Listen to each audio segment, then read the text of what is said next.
Assalamualaikum warahmatullahi wabarakatuh. Alhamdulillahirabbil alamin.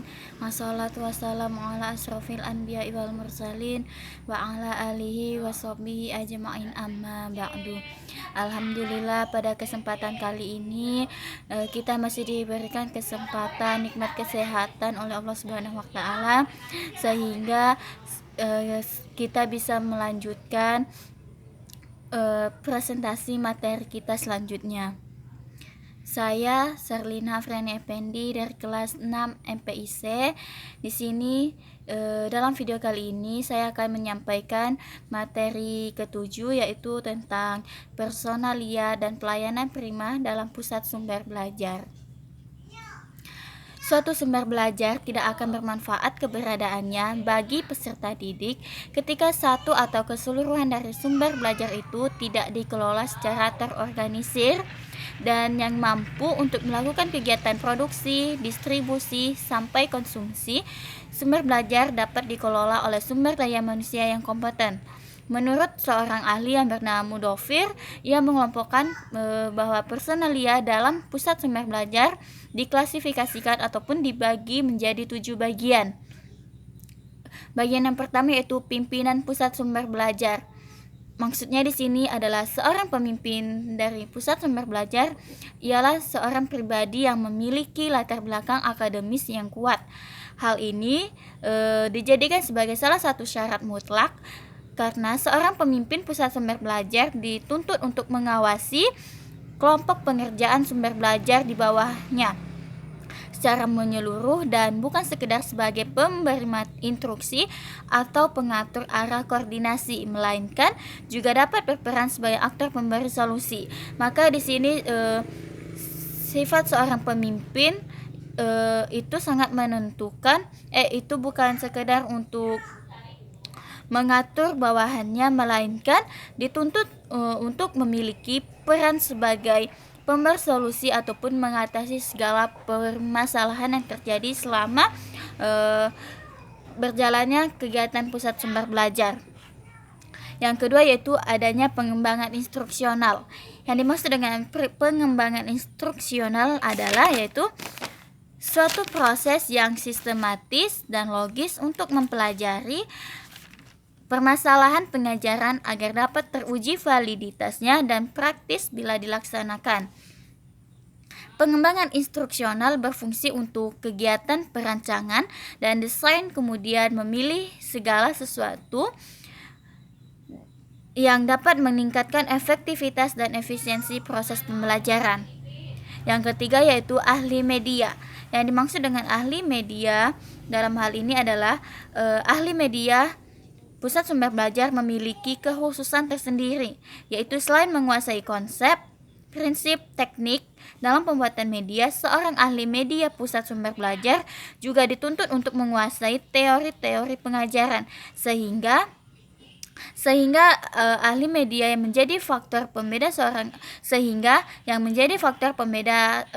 ahli media di pusat sumber belajar dengan ahli media non PSB.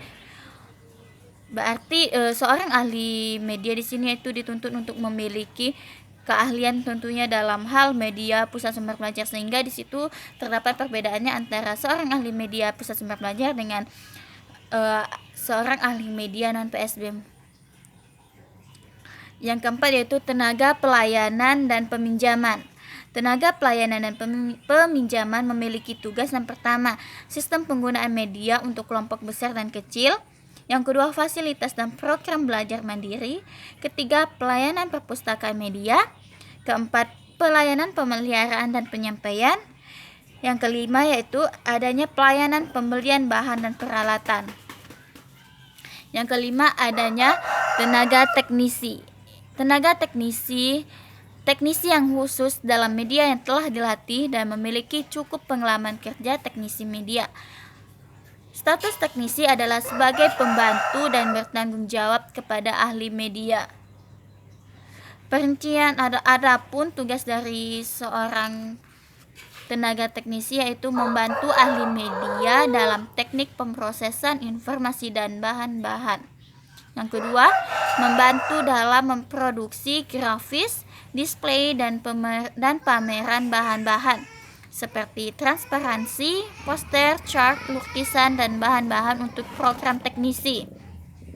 Yang ketiga, membantu produksi program audio, fotografi, film, dan televisi. Yang keempat, tugas dari tenaga teknisi yaitu memasang komponen-komponen sistem audio, recording, televisi, film, dan lain-lain. Yang kelima yaitu untuk memperbaiki dan memelihara peralatan. Itu adalah fungsi dari tenaga teknisi, yaitu membantu ahli media. Yang keenam yaitu tenaga administrasi. Tenaga administrasi adalah setiap yang berhubungan dengan cara bagaimana tujuan dan prioritas program dapat tercapai. Tugas daripada tenaga administrasi adalah yang berhubungan dengan semua segi program yang dilaksanakan dan akan melibatkan semua staf dan pemakai dengan cara yang sesuai. Yang ketujuh, yang terakhir adalah tenaga bantu. Tenaga bantu adalah staf atau petugas yang bekerja dalam bidang administrasi, pelayanan, dan pembantu dari produksi. Statusnya adalah pembantu dan tingkatnya lebih rendah dibanding dengan teknisi. Maka tenaga pembantu di sini adalah kayak tenaga cadangan apabila tenaga teknisi tidak ada, maka tenaga pembantu yang mengambil ahli. Sebagai tenaga administrasi, mereka bekerja dalam hubungan dengan tugas-tugas seperti korespondensi, pembuatan laporan, pembuatan bibliografi, pembukuan, inventarisasi, pengetikan, dan pencatatan. Jumlah dari tenaga personalia bergantung dari beberapa hal, yaitu bergantung dari jumlah user, bentuk asosiasi pendidikan, apakah berupa akademi atau universitas. Yang ketiga, bergantung dari operasional dengan program, maksudnya bergantung dari operasional program media. Yang keempat, pola organisasi asosiasi pendidikan. Dan yang kelima adalah tingkat penggunaan sumber belajar. Baiklah, itulah pendeskripsian dari materi ke-7, yaitu tentang personalia dan pelayanan prima dalam pusat sumber belajar. Sekian presentasi yang dapat saya sampaikan, lebih dan kurang saya mohon maaf. Akhir kalam wabillahi taufiq wal hidayah. Wassalamualaikum warahmatullahi wabarakatuh.